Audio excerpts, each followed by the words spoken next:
Hello नमस्कार जय हिंद। आप सभी लोगों का बहुत बहुत स्वागत करता हूं जीके की महामैराथन 64 दिनों की है ना सीरीज का ये 15वां क्लास में। और आशा करता हूं कि आप सब लोग बहुत बढ़िया होंगे और आप सभी लोग अपनी तैयारी को बहुत ही बढ़िया तरीके से डिसिप्लिन के साथ कर रहे होंगे। और दोस्तों मैं आप सभी को बताऊं कि बहुत ही जल्दी आप लोगों का अब फॉर्म जारी होने वाला है। एकदम प्रॉपर तरीका से तैयार हो जाइए सभी डॉक्यूमेंट के साथ, है ना। और बहुत जल्दी एक वीडियो ला दूंगा इसी चैनल पे कि आप लोगों के लिए फॉर्म भरने के लिए क्या क्या डॉक्यूमेंट्स की जरूरत है। चलिए आइए आज की इस क्लास की शुरुआत करते हैं। चैनल पे नए हैं, पहली बार है, जरूर इस चैनल को सब्सक्राइब कर लीजिएगा। बाकी प्रत्येक क्लास की पीडीएफ के लिए आप हमारे टोटल लर्निंग है ना टेलीग्राम चैनल से जुड़ सकते हैं। टेलीग्राम पे जुड़ने के लिए आपको डिस्क्रिप्शन में लिंक मिल जाएगा, या टेलीग्राम पे आप जाकर के डायरेक्टली केवल टोटल लर्निंग सर्च करिएगा तो आपको भी वहां पे हमारा चैनल मिल जाएगा, वहां पे ज्वाइन कर लीजिएगा। वहां पे प्रत्येक क्लास का पीडीएफ मिल जाएगा। इसके अलावा आप हमारे टोटल लर्निंग ऐप के माध्यम से जुड़ जाइए, वहां पे आपको फ्री क्लासेस होगा। टोटल लर्निंग ऐप डाउनलोड कर लीजिए, प्ले स्टोर पे मिल जाएगा। और डाउनलोड करने के बाद रजिस्ट्रेशन कर लीजिए, जो भी डॉक्यूमेंट मोबाइल नंबर नाम वगैरह मांगता है। फिर उसके बाद आप क्या करिए, वहां पे फ्री क्लासेस होगा, उसके अंदर जाइएगा। आपको बाय नाउ करने के लिए कहेगा, बाय नाउ करिएगा, पैसा नहीं लगेगा, बस केवल बाय नाउ फॉर फ्री रहेगा। उस पर टैप करिएगा, खरीदा जाएगा। ठीक, पैसा उसा नहीं कटेगा। ठीक है, चलिए आइए हम बात करते हैं। और बाकी आप लोग अगर डेडिकेटेड होकर के तैयारी करना चाहते हैं तो आपके लिए बहुत बढ़िया बैच है जो टोटल लर्निंग की तरफ से लाया गया है, और खास करके पैरामेडिकल को ही ध्यान में रखा गया है, जिसका नाम है संकल्प बैच।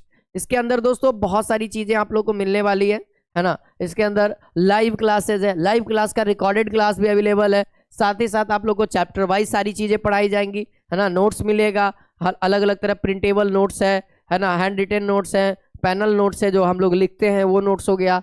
18 साल का आपको पीडीएफ दिया जाएगा जो बुक फॉर्मेट में हमारे पास अवेलेबल है। साथ ही साथ इसका टेस्ट फॉर्मेट में भी दिया जाएगा कि आप टेस्ट भी, प्रीवियस ईयर का क्वेश्चन का आप टेस्ट भी दे करके देख सकते हैं, है ना। साथ ही साथ चैप्टर वाइज टेस्ट हो ही रहा है, और ये टेस्ट सीरीज आपके लिए लास्ट में होता है, जो कि 11 गो, 12 गो, 15 गो, 20 गो इस तरीके से है ना आयोजन किया जाता है डेट वाइज।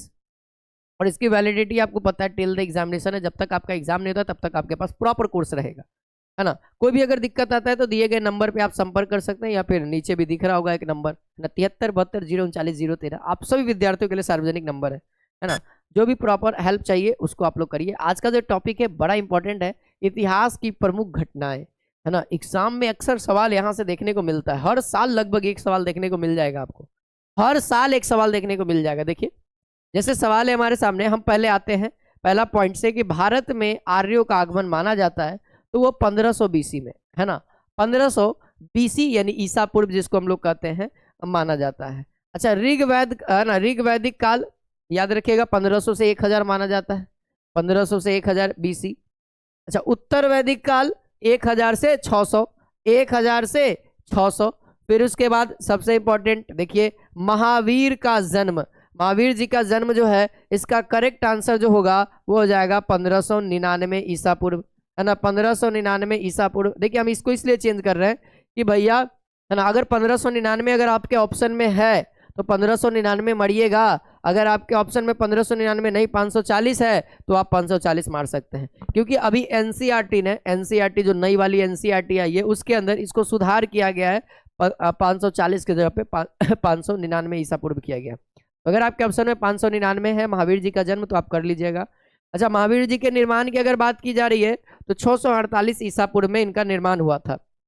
निर्वाण मतलब है ना मृत्यु, है ना। गौतम बुद्ध का जन्म अगर बात करें तो 563 ईसा पूर्व, 563 ईसा पूर्व में गौतम बुद्ध का जन्म हुआ था। ये भी बात ध्यान रखेंगे, गौतम बुद्ध का जन्म से अगर सवाल आए तो कितना कितना मारिएगा, 563 ईसा पूर्व। आगे बात करते हैं गौतम बुद्ध को महापरिनिर्वाण, क्योंकि बौद्ध धर्म में मृत्यु को महापरिनिर्वाण कहा गया है, और 483 बीसी में किया गया है। 483 में इनका मृत्यु हो गया, उल्टा चलता था पहले। 563 में याद रखिए गौतम बुद्ध का जन्म हुआ था, और 483 में इनका मृत्यु हुआ है। आगे बात करते हैं दोस्तों, सिकंदर का भारत पर आक्रमण हुआ है तो याद रखिएगा 326 से लेकर के है ना 325 बीसी के आसपास में है ना सिकंदर ने भारत पे आक्रमण किया था। याद करिए 326 में झेलम का युद्ध हुआ था। झेलम की नदी पे है ना राजा पोरस, पंजाब के राजा पोरस के बीच में और सिकंदर के बीच में हुआ था। उस समय भारत का जो शासन था वह मौर्य वंश का शासन था है ना, और उस समय धनानंद था। उस समय नहीं, नंद वंश का था ना, धनानंद। मौर्य वंश की स्थापना होने जा रही थी उस समय है ना। उस समय जब सिकंदर आक्रमण किया था धनानंद का शासन था है ना, और उसी समय प्रतिज्ञा लिए थे कौन? चाणक्य है ना, विष्णुगुप्त, कौटिल्य जी कहे थे कि तुमसे भी प्रकांड राजा लेकर के आऊंगा, और उस समय आए थे चंद्रगुप्त मौर्य की स्थापना की गई थी उसी टाइम है ना, याद रखिएगा। देखिए अब आता है दोस्तों चंद्रगुप्त मौर्य की मृत्यु श्रवण बेलगोला में 298 ईसा पूर्व में हुआ था। श्रवण बेलगोला स्थान पे है ना जैन धर्म के प्रोसेस के माध्यम से ही इन्होंने अपनी मृत्यु को त्याग दिया था है ना, मृत्यु से त्याग दिया था जीवन को। ठीक है, आगे बात करते हैं। अशोक द्वारा कलिंग पर विजय मोस्ट इंपॉर्टेंट है 261 ईसा पूर्व। अशोक द्वारा कलिंग पर विजय 261 ईसा पूर्व में हुआ था। अच्छा, विक्रम सक्त है ना, विक्रम संवत का आरंभ हुआ था 58 ईसा पूर्व में, 58 ईसा पूर्व में। आगे शक संवत का आरंभ जो हुआ था वह 78 ईस्वी में। देखिए अब ईस्वी आ गया है बाबू, अब जो भी है विक्रम है ना, विक्रम संवत का आरंभ 58 ईसा पूर्व था, अब इसके बाद ईस्वी में चलेगा है ना। हिजरी संवत का है ना, हिजरी संवत का आरंभ याद रखिएगा, हिजरी संवत का आरंभ जो हुआ था 600 है ना 22 ईस्वी में हुआ था। 622 ईस्वी में हुआ था किसका? हिजरी संवत का। पहला विक्रम संवत कब हुआ था? 58 बीसी में है ना। फिर आया शक संवत जिसका आरंभ हुआ 78 ईस्वी में। फिर उसके बाद आया हिजरी संवत जिसका आरंभ हुआ 622 में है ना। आगे बढ़ेंगे है ना, आपको पता है हम लोग शक संवत का यूज कर रहे हैं है ना। फाहियान की भारत यात्रा जो हुई थी वह 405 में आया था, 411 तक में है ना पूरा भारत यात्रा किया है ना। इतने सालों तक का इसने भारत यात्रा किया था है ना। कितना हो गया? 5 5 10 6 साल का भारत यात्रा हुआ इसका है ना। हर्षवर्धन का शासन काल था 606 से है ना 647 ईस्वी तक। हर्षवर्धन का शासन काल 606 से 647 तक। आगे बात करेंगे हेन सांग की भारत यात्रा 630 ईस्वी में। हेन सांग की भारत यात्रा 630 ईस्वी में शुरुआत हुई थी। आगे बात करेंगे चीनी यात्री इति सांग का बिहार भ्रमण। चीनी यात्री इति संघ का बिहार भ्रमण हुआ था है ना 673 में। लगभग सब लोग बिहार आए थे, और कहाँ पे? तो नालंदा विश्वविद्यालय में है ना, क्योंकि बौद्ध धर्म का वही एक बहुत बड़ा है ना, विश्व का सबसे बड़ा है ना ज्ञान देने वाला संस्थान था है ना, बौद्ध धर्म के रूप में चलता था। भारत का प्रथम मुस्लिम आक्रमण होता है, कब होता है ना? 712 ईस्वी में। भारत पर प्रथम मुस्लिम आक्रमण जो होता है वह कब होता है? 712 ईस्वी में। अच्छा, अगला सवाल है सोमनाथ मंदिर पर आक्रमण होता है, वो होता है 1025 में। इंपॉर्टेंट है ना, 1025 में है ना। कब होता है? 1025 में। अगर आप आगे देखेंगे तो अगला है तराइन का प्रथम युद्ध। अगर आप अगला देखेंगे तराइन का प्रथम युद्ध होता है 1191 में। 1191 में तराइन का प्रथम युद्ध देखने को मिलेगा आपको। अगला अगर आप देखेंगे है ना, अगला अगर आप देखेंगे तराइन का द्वितीय विश्व युद्ध 1192 में, जस्ट उसके अगले साल होता है ना। तराइन का प्रथम विश्व युद्ध 1191 में, तराइन का द्वितीय विश्व युद्ध 1192 में है ना। फिर उसके बाद आता है गुलाम वंश की स्थापना। गुलाम वंश की स्थापना दोस्तों हम लोग मिडिवल हिस्ट्री की बात कर रहे हैं है ना 1206 में। 1206 में इब्बन बतूता का, देखिए इब्बन बतूता का भारत आगमन है ना 1333 ईस्वी में। इब्बन बतूता का भारत आगमन है ना 1333 ईस्वी में। विजयनगर साम्राज्य की स्थापना 1336 में। 1336 में। ये द्रविड़ की बात कर रहे हैं, यानी केरल साइड की बात कर रहे हैं, केरल तमिलनाडु साइड की बात कर रहे हैं, ये वाला बात है ना। अच्छा है तैमूर लंग का है ना भारत पर आक्रमण। तैमूर लंग का भारत पर आक्रमण 1398 में है ना। गुरु नानक जी का जन्म, गुरु नानक जी का जन्म, सिख धर्म के संस्थापक है ना गुरु नानक जी का जन्म है ना, गुरु नानक देव का जन्म 1469 ईस्वी में हुआ था। 1469 ईस्वी में हुआ था। और जो आपके एग्जाम में सवाल आया हुआ है कि वास्को डी गामा का भारत में आगमन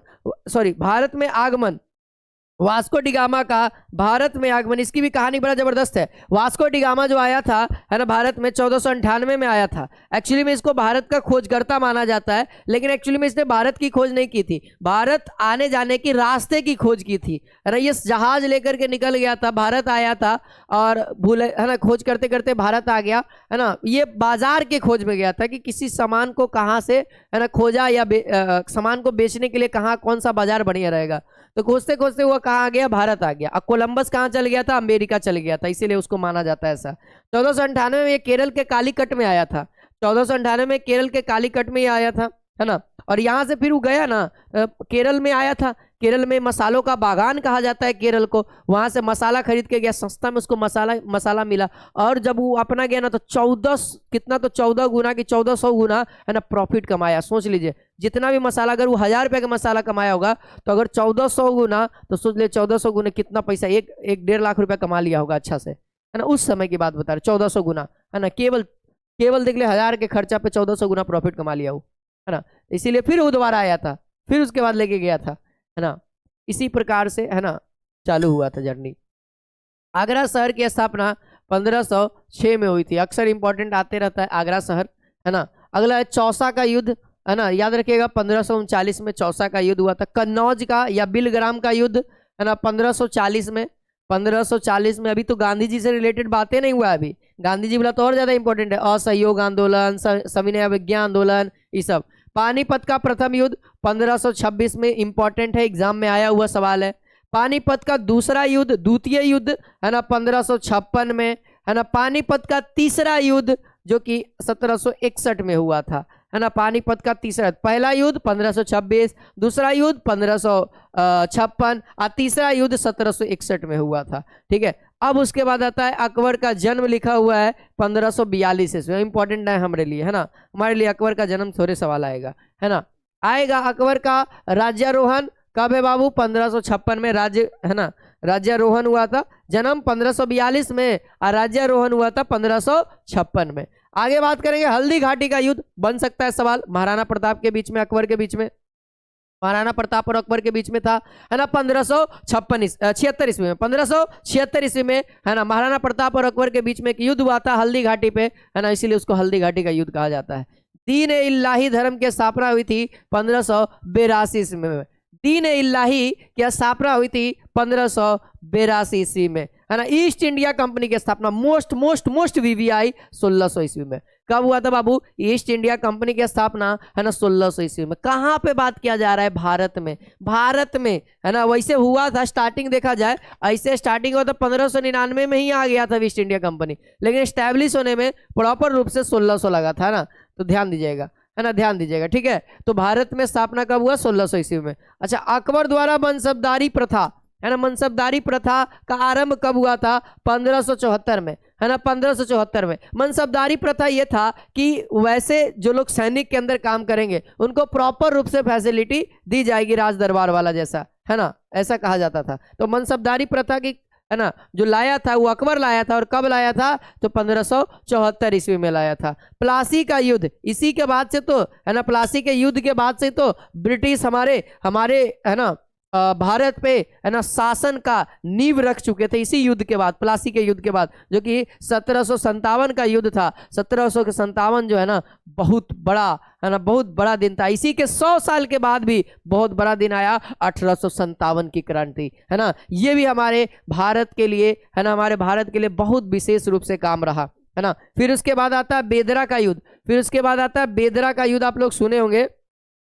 बेदरा का युद्ध जो है बाबू 1700, है ना, 59, है ना, 1759 में हुआ था। आगे बात करेंगे बक्सर का युद्ध। देखो बक्सर का युद्ध, है ना, 1774 में हुआ था। बक्सर का युद्ध कब हुआ था, 1774 में हुआ था।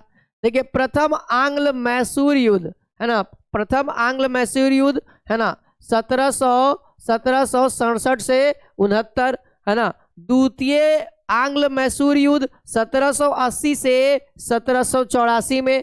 फिर उसके बाद तृतीय आंग्ल मैसूर युद्ध जो कि 1790 से 1792 में, है ना। 3 गो हुआ था, जैसे पानीपत का प्रथम लड़ाई, द्वितीय लड़ाई और तृतीय लड़ाई हुआ, उसी तरीके से प्रथम आंग्ल मैसूर युद्ध, द्वितीय आंग्ल मैसूर युद्ध, तृतीय आंग्ल मैसूर युद्ध हुआ। फिर उसके बाद हुआ चौथा आंग्ल मैसूर युद्ध, है ना, 1799 में हुआ था। यानी ये प्रॉपर रूप से 4 गो मैसूर आंग्ल युद्ध हुआ। फिर उसके बाद आता है सन्यासी विद्रोह। अक्सर विद्रोह से सवाल आते रहता है। सन्यासी विद्रोह हुआ था 1770 में, पिछला बार ही सवाल आया था, है ना। बिरसा मुंडा ने जो किया था, संथाल विद्रोह किया था ना। देखिए संथाल विद्रोह, है ना, संथाल विद्रोह 1855 से 1856 तक ईस्वी में, इसमें। फिर उसके बाद आता है अहोम विद्रोह। क्या है? अहोम विद्रोह, जो कि 1828 से 1833 तक होता है। 1828 से 1833 तक होता है। यानी ये हमारे इतिहास के कुछ पन्ने थे। अभी तो दोस्तों गांधी जी के, है ना, आंदोलन वाले डेट तो है ये नहीं है इसके अंदर, है ना। बाकी गांधी युग वाला टॉपिक के अंदर हम गांधी जी के आंदोलन के बारे में बताए थे, असहयोग आंदोलन, है ना, सविनय अवज्ञा आंदोलन, है ना, और कुछ कुछ इंपॉर्टेंट आंदोलन थे जिसको मैंने बताया था, आप लोग ध्यान रखिएगा, है ना। जलियांवाला बाग हत्याकांड, है ना, कब हुआ था, ये सब चीजें आपको मालूम है, बस केवल आपको रिकॉल करने की जरूरत है। ये इतिहास के कुछ हैं, है ना, पन्ने, जिसको हम लोग को डेट के साथ याद रखना, जहां से अक्सर एग्जाम्स में एक आधू को छुट्टा पुट्टा आते रहता है, तो क्यों ना उसको भी क्लियर कर लिया जाए। फिर मिलते हैं इसी के साथ नेक्स्ट इंपॉर्टेंट अगली क्लासेस के अंदर, है ना। आज के लिए इतना ही। जय हिंद, जय भारत, वंदे मातरम।